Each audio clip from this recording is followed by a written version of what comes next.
Mayong adlaw mga kasimanwa. Welcome back to What's Up Iloilo. I'm Tito Mike, your resident NPA. Kamusta kamutanan? I'm your manong RG, ang inyo suki sa balita kag chismis. Hello friends! Once again, this is Claudette, your tita of truth, serving real talk with a side of sass. Since Christmas season na, left and right gid lang ang mga Christmas parties. Di ba guys? Office party, barkada party, reunion party, pati Christmas party sa bahay, may contribution kagid dapat. Ano na siyang contribution? Amot-amot. Oh, exactly. Kwarta-kwarta. In that Claudette, Tito Mike, no? Kita nga mga teachers, no? Lalo na kung advisor ka. Pabati-bati. Wala. Homeroom Christmas party! Faculty and staff party! Hindi gid malikawan ang gastos. Whether gusto mo or hindi, ba mga ungaw gid si wallet mo pagkatapos True. May exchange gift ka pa na, may outfit ka pa na. Siyempre, ang gidatanan, kita gali nakapula subong ha. Dapat may suksukon, dapat may potluck menu, food delivery, etc. Ay, kagasto. Oo. Tapos, hindi lang mo na, may ihada, kag ihado, pa sininong, kag sininang. Mga inaanak, ready na kamo? Manago ako. kasi ako, hindi pa ready si Ninong. Okay. Hey! Grabe, bata ka pa damo na yung mga ihado, kag ihado. So, very relatable gid na ni sa tanan ang atong nga topic. And how to be practical during Christmas season gid bala. Yes, mga kasimano, istoryahan natin subong kung ano gid bala ang dapat naton obrahon subong Christmas season. Dapat gid bala mag-splurge kag go all out, or should we consider being practical? Well, ang iba, feeling nila kung practical ka, kulang ka sa holiday spirit, kag kuripot ka. Ay. Pero sa iban, responsible adulting inaya. Especially kung kabalo ka nga after Christmas, bills and reality check, gid ang makatok sa aton nga mga pertahan. Tito Mike, for me ha, importante gid nga hindi ka mawadaan ang good sang may kwarta ka, no? May for emergency, no? Kay gapati gid ako yang ang holidays, pwede ka pa na ya makabawi next time kay it happens yearly man na ya. Pero ang emergency, just like what we have discussed before sa aton previous podcast, no? Wala ga text or nagapabalo ahead of time si emergency. It's better to be prepared than to be sorry later on. That's right, RG and Tito Mike. Friends, please remember this. Christmas is not about competition. Hindi niya pagaga or hindi niya pahambog-hambog kung sino ang may pinakamahal nga regalo. Kag kung anong gift that will make someone smile and feel appreciated. Amo nang pinaka-importante. That's already a premium, no? Because at the end of the day, hindi ang presyo ang importante, kundi warmth nga ginadulot sang aton nga gesture. So, madugang ako, no? Sulat. Okay? You appreciate the person. Ako mas ma-appreciate ko ang tawo kung hatagan ako sang dahon nga may sulat. Masulat O ako, Kesa, Umpisahan ko na subong ibaklad sulat. mo ako sang, sa mga things. Well, siguro, Tito Mike, sa aton edad, hindi naman naton kinahanglan ang material things, kundi ang appreciation, no? Ako ginatago ko, natago na sa libro, ginatago ko na sa ilalim. Kita mo na mesa ko gali sa faculty room. Dumudamo sulat. Kaya tanan nga sulat sa ako, ginabutan ko na sa lamesa. And then I read that every day. Wow, And it makes me special. yes. Well, exactly good. And speaking of gifts and spending, are we spending intentionally or impulsively?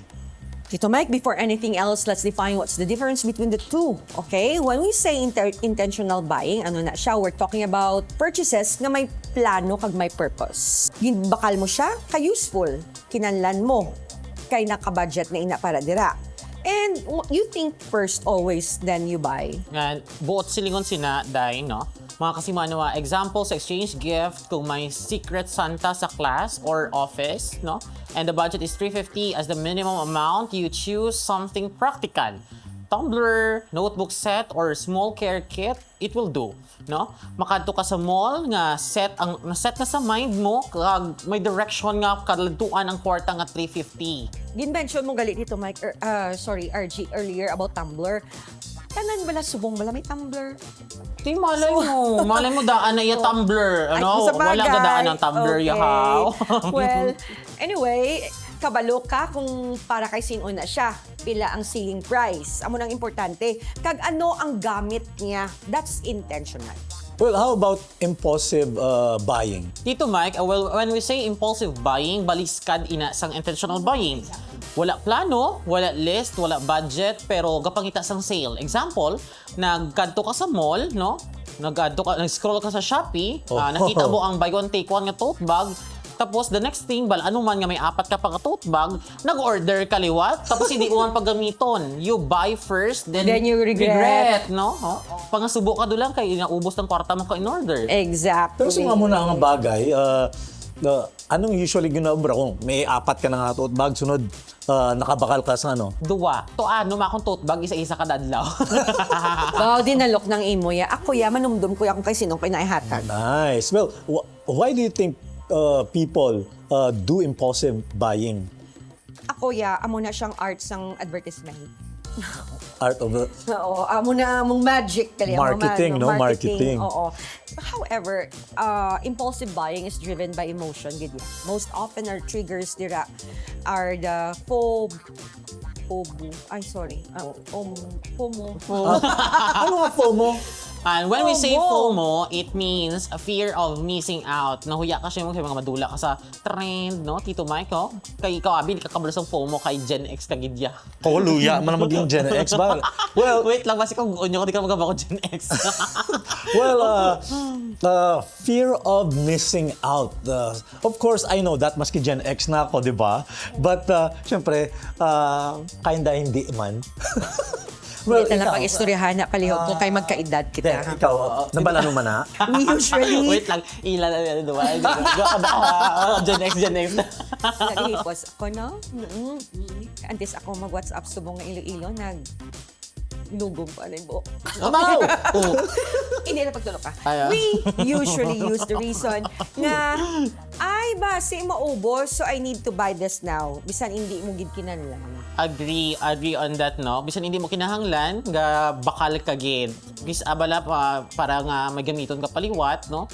Kis aga reserve ka, for example, sa t-shirt na, para riyo man ang colors ng t-shirt, pero gabakal ka pagid sa t-shirt nga same color. Nga hindi man kinahanglan, no? Well, kung isipon mo, may ara na ta first nga trigger sa impulsive buying, ano naman ang second nga Number 2, trigger? ang number 2, syempre ang sale pressure. Kadasigid ya sa aton mag-hook sinang buy one, take one, or di gani 50% off, 60 up to 70% off. Oo, daw ako giday, no? Nga, tapos ma-realize ko bala sa ulihin, no? The price of the shoes nga nabaligya sa mall is 8,000. Pero the original price gali is 4,000. See? Tapos mabal sila 50%, ang 8,000, 50%, 4,000 man gyapon ang iguan sa presyo. Siyempre kung ikaw wala, mabaligya ka nga wala ka Marketing Uy. strategies ang mga mall. Course. Sorry, sa basi wawayo kita sa mga mall. Hindi ka na pagipasudlo sa SM kami. Huwag niyo ba Mga 3-day midnight sale, makita ka na, hindi ka na papasod doon. Correct. My number 3 pa, Mike and RG, stress, boredom. Igo ko ni. Especially kung gapahuway ka, kag naga-scroll ka da. Guilty man ko da. Okay, amo gid na eh. Pro pagkatapos niya. Wala. Siyempre buy na. Oo eh. Hibi ka da eh. Kay may COD na Wow, speaking of manawag. COD, may COD na naman ako dinabatid magulang. Ate, huog it.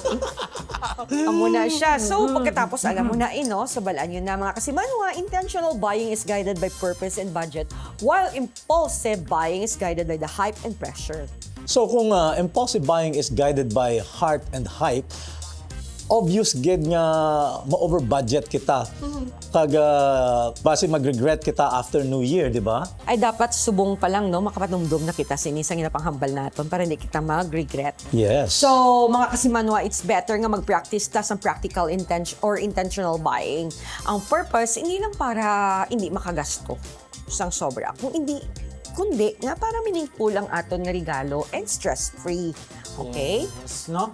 Right. Practical buying is all about planning, budgeting, right budgeting, and thinking ahead. Before ka mag-add to cart or pumunta sa mall, ask yourself, no? Who is this for? No? Sino magamit sini? Will they actually use this? Or is this within my budget?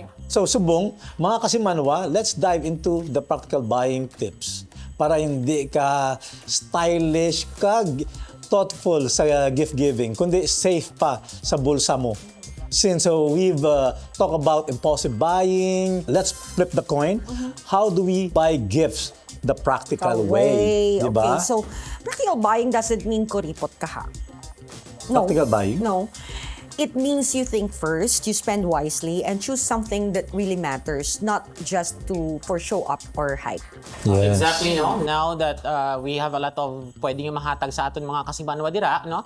I have na first tip nga pwede ihatag sa inyo, no? So, dapat, you know kung sino yung tagaan, no? Make a list, names, gift ideas, and budget range. Kay if wala sa imo listahan, hindi mo pagbaklon. Don't buy it. No, kay Christmas gift buying is not a scavenger hunt. Okay?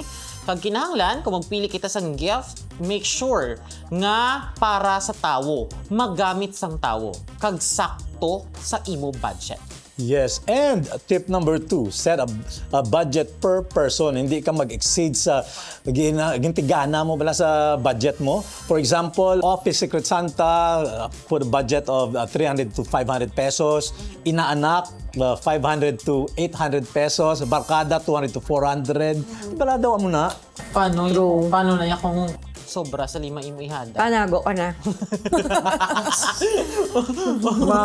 Lots lang sila, isa lang hatagan mo. Hindi. Obrahan ko sila sa kita mo ng kwan. Ang ginabaligyan, wala nga tabon-tabunan mo ang kwan. Ang scratch nila. Oo. 5 sila, for example, 5 sila. Ang budget mo 500. Baka may dako da nga price, pero separate mo hatag. Pa-scratch mo. Oo. Puro 100. Puro 100 lang ganun. For fairness. Tapos sa bangkot sila, kailan nakuha mo 100? Ati pala rin yung kumutan. Kuri po. Okay.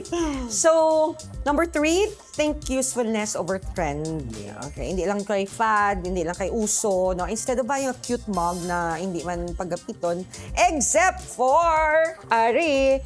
Well, by the way, pwede naman ginabaligya, inapanghatag ni namon, pero may mga mechanics kita, hindi lang subong. Balang natin karon. Sige. Except sa mga, ano to habag ko kagina, no? Instead of buying mga mug, no, hindi paggamiton, pwede ka ka-gifts ng notebook, reusable tumbler, gift card, small care package, etc. And isa pa day, no, pwede na ito mahambal sa ating mga kasimanwa dira, no? Recycled outfits or gifts, literally, no? No, hindi ba lang nga kinanglan magbakal sang brand new nga dress, red dress. Kung may red blouse ka man lang last year, or use accessories or lipsticks to change your look, no? Practical, sustainable, and budget friendly, no? Diba, Tita Claudette? Well, there's meron pang tip number 5. So, plan ahead, avoid last-minute planning. Tapos, if safe, use it smartly. Don't buy because sale siya, subong. Buy only if you're already on your planned list, kaya. Kay Budlay na? Tama. Kagmay tip number 6 kita, focus on thoughtfulness. Ang regalo doesn't have to be expensive para maging meaningful. Rigid yung akong gusto. Handwritten note or homemade cookies. Okay lang ang cookies. Bisan note na lang sa dahon. Okay, ginaiya. Sa bato. Okay, ginaiya. Heartfelt, ginaiya. Yeah. I used to teach stone art ng ang stone, no, ipintahan mo Pintahan. or sulatan Okay. mo. It's really nice as a gift. So, amo na dapat gina-practice ta subong kung paano ta mas mapasadya ang aton kaugalingon nga mag-appreciate sa mga bagay nga hindi expensive pero halin sa tawo nga thoughtful. Correct. Ang pinaka-importante dira, no, you pause before checkout and ask yourself, will this matter after New Year? Will this gift be used or appreciated by the person na ihatagaan mo, di ba? Well, if the answer is yes, go for it. If no, hindi pagbakla. Remember, being practical equals peace of mind and meaningful gift plus happy wallet, di ba? Yes, exactly. Mga kasimanwa, ang goal is be thoughtful, be intentional, and avoid Yes. post-holiday regrets. So there you have it, no? Practical buying tips for for a stress-free, wallet-friendly, and meaningful Christmas. Kay Christmas should be about giving joy, not accumulating stress. Di ba? Correct. Di ba? Well, Yes. on a side note, mga kasimanwa, kung kamo ang papilion be, what would you choose? Gift or presents? It's a good one. Presents, di ba? Kung sa akin lang. Presents. Ako yan, namiandin ko yan magluto for Christmas sa mga friend. Yes. Amo na. Sarap Oo. magluto nito. Ano gid na tested and proven. Yes. Yes. So, kung gusto niyo magpaluto, baklin niyo kung sang ingredients niyo.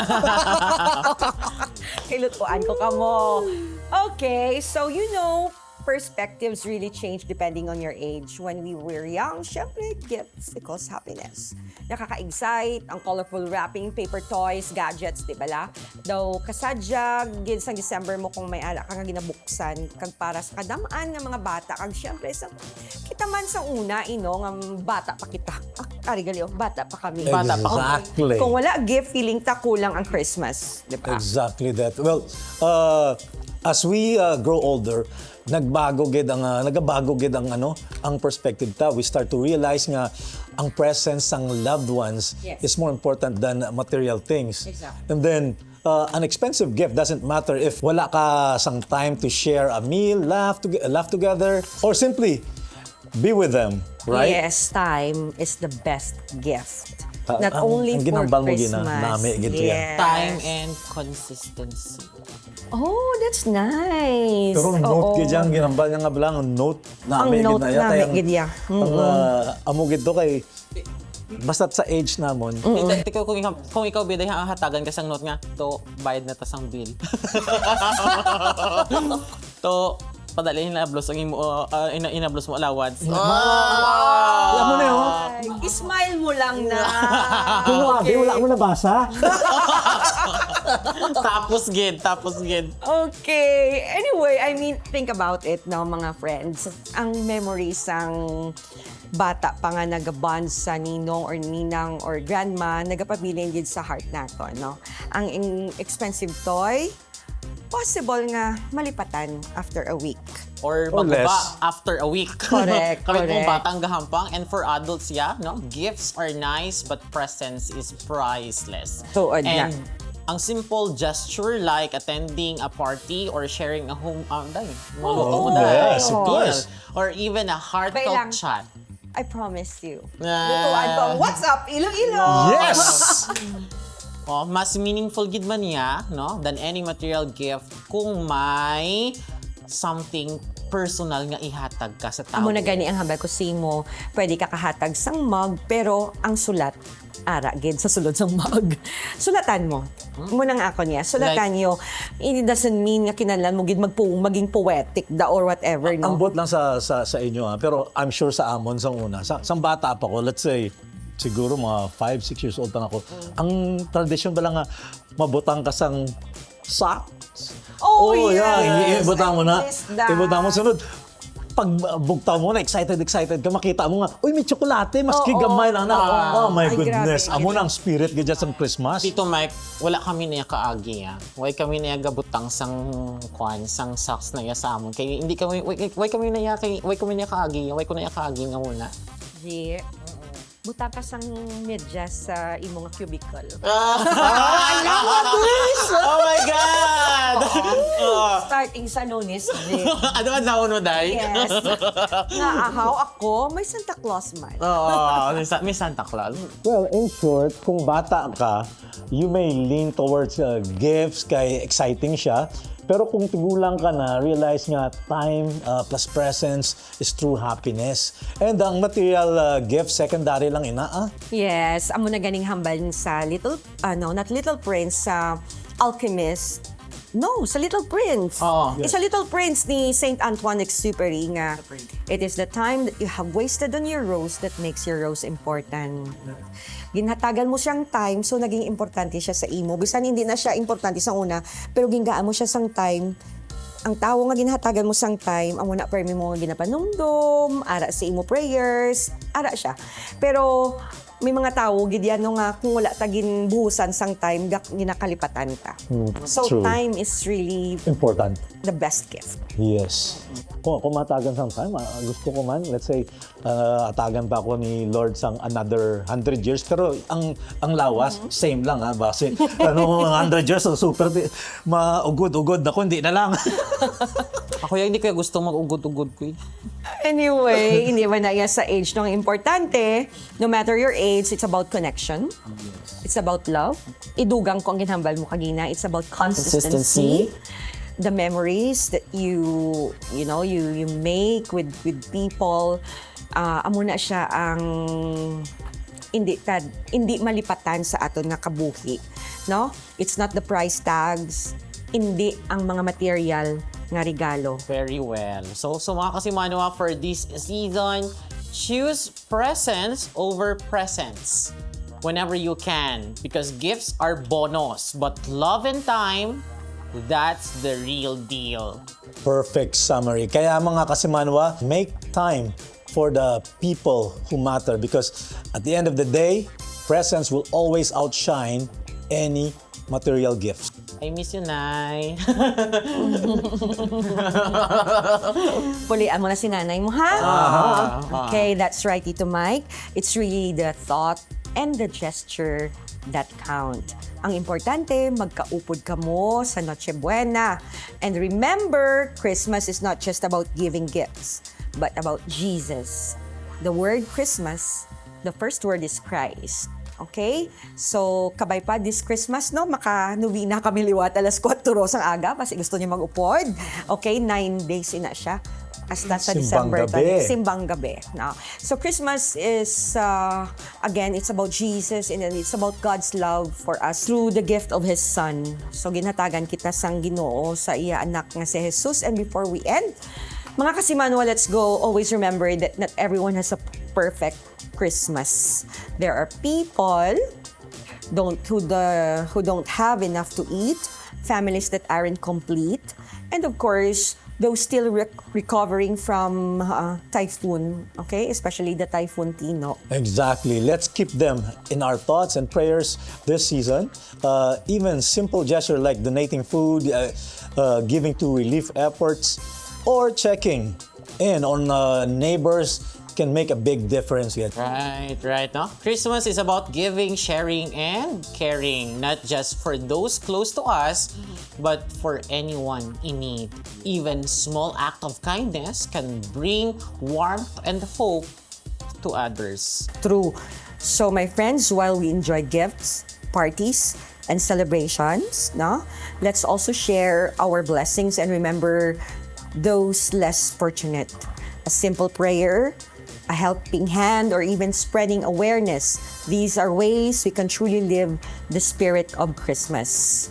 And that's a wrap for today's episode. To our viewers, let's make this season not just about receiving, but about giving love, care, and hope to others. And before we conclude, we would like to extend our heartfelt thanks to our sponsors. For smart digital solutions, look no further than Prime Off. When it comes to anything and everything about marketing, trust only X Factor.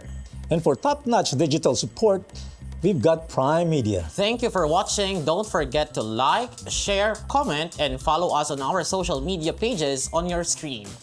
Again, if you're interested, we're inviting guests and sponsors to join us in celebrating Ilonggo culture and stories while bringing our brand closer to our community. This has been your Tita Claudette, Tito Mike. And your Manong RG. See you once again on our next episode of What's Up, Iloilo? Merry Christmas, mga kasimanwa!